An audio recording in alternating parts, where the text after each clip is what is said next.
Ford Focus Zetek 1.6, benzyna. Silnik, kiedy jest zimny, klekocze przez jakieś tam 2-3 minuty. Podejrzewam, że są to zawory. No i teraz właśnie jest zimny, stał całą noc. No i nagram, przyłożę tam mikrofon przy silniku, nagram jak to klekocze. Rok 2008. Przejechane ma 106 tysięcy mil, czyli jakieś 170 tysięcy kilometrów. No i uwaga.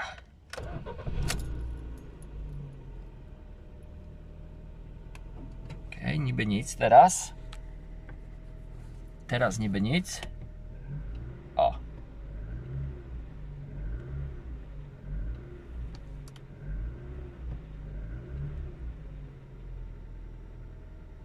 No i idziemy tam posłuchać.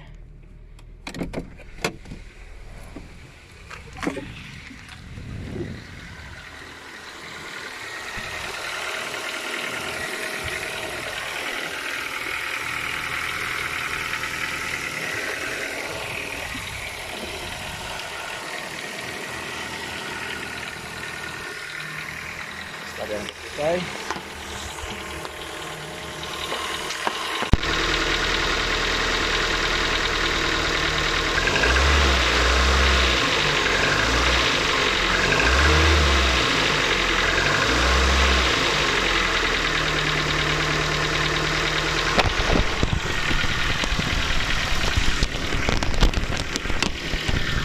W innym miejscu mikrofon kładę. Serwisowałem, a serwis mikrofon.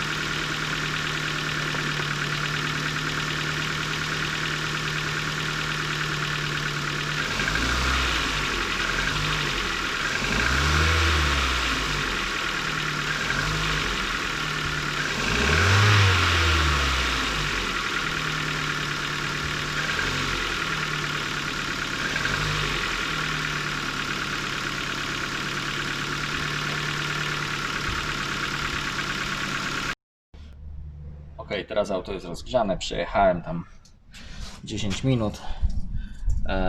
Odpalę jeszcze raz i zobaczymy. Mikrofon mamy tutaj. Sobie dynda. I zobaczymy jak teraz skurwiel. Czy nadal będzie hałasował?